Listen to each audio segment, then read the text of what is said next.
In my days, not in your days anymore, if you became a doctor, they probably told you because you couldn't find a husband.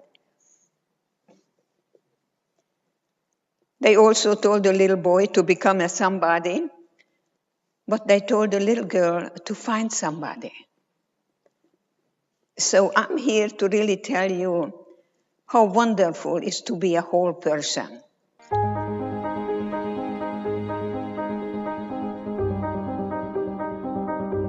Passion has brought me here today, and I wanted to share that journey with you and how having a spark of passion and an intuitive feeling brings you to where you're meant to be at the right place at the right time. And why I'm so passionate, because everything we do is touching people. We are the backbone, the support structure for all that chaos, what is happening out there. And there is exactly one way out of this state, and that is to create solutions that the world have not seen before, and not look at the others. Well, I think what we are always looking for is the authentic experience. And it can be anything from, the mud baths, the food, where we can actually experience culture, and that's, what makes it successful. I think the most successful spa resorts and hotels that I've observed and seen are run by very passionate people that are very aware of this ancient wisdom and are able to apply the modern tools that are available today. But this time, that is not enough. Now we are looking for genuine creation. And genuine creation will require this trial and error kind of behavior, and where we are willing to move into this terra incognita, unknown territory, where we have not been before. And companies are not, as of today, very good at this. We are good at exploitation, doing more of the same, making money. Actually, companies have to do both. They have to create and exploit and create, and strike a balance between the two. Yes, you are a profitable company, but the goal is not to maximize your profit. The goal is to optimize the profit of your organization, not only for the shareholders, but for all the stakeholders, for the community, for the territory you are in. Social enterprises are not merely organizations that are environmentally sensitive. Social enterprises are not places where men and women, of course, are treated equally. Social enterprises are not coffee houses that trade in good quality, fair trade coffee. Social enterprises are not organizations that give 5 or 10 or 12% of their revenue back to their community. All of those things are what any good, decent, modern business practice includes. I think it's one of the rare conferences where human values and business are both addressed. And the healing community, the community of healing hotels, of spas, is like the perfect business to bring these both together. We could easily halve our greenhouse emissions with existing technology. We've demonstrated in our own resorts. It's just a question of changing one's mindset and not just doing business as usual. But there is so much traditional mindset in the kitchens of great hotels around the world. And the biggest challenge that I find in going into work in those kitchen brigades is dealing with the mindset. And delivering healthy food is about changing people's mindset. You hire people for their skills, and then you train them for attitude. You're trying to implement the right kind of attitude so they fit in and become a part of the culture and, a good IBMer or what have you. We will probably turn that principle around completely. We will hire people for attitude and train for skills, because skills are cheap in our time. You can find them anywhere. They are for free. They're in the market. Do you remember? Anything that can be digitized will be. It's a karaoke kind of place now.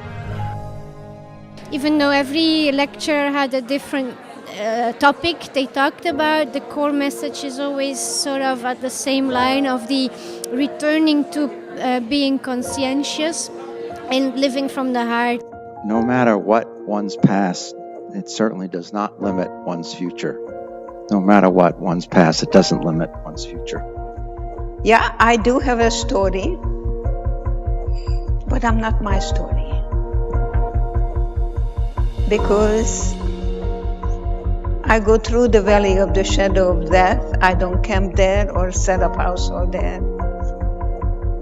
I may not overcome it. I came to terms with it.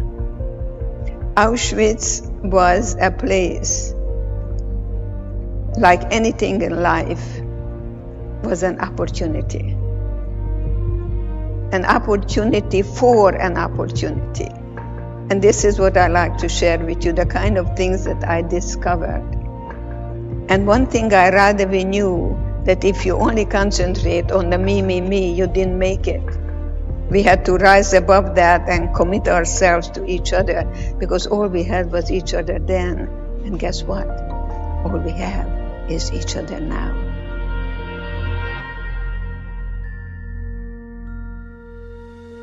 When you stand and you share your story in an empowering way, your story may heal you, and your story may heal somebody else. I truly believe that the era of human contact and spiritual advice is really a fundamental tool. Create the nurturing environment for the healing to happen, and have the patient know where to go. What I've learned is the body responds incredibly quickly to healing. It wants to work with you. It's magnetic. It's ready to change and go through its transformation. It just has to be provided the environment to do that. I think what I take away from this summit and what I learned so far is that we have to look carefully how we define the word healing. And that healing is not necessarily only what we always understand under healing, like putting it together with curing. And I think there's also a bit of self-effort involved, because if we just sit here and let life unfold, I have no idea, I don't know. I think we have to participate in the creation and also commit. I bring my full awareness into words that I want to become. I am them.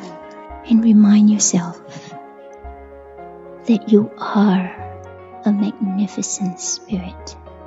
And then I am peace. And just simply saying peace. I am peace. Not like I want peace, but like in this moment, I am peace. Because at the same moment, I am also war. But in this moment, I am peace. And I am joy. So the speakers we had today, 25 speakers from 17 countries, all came from a level of wisdom and from the level of the heart.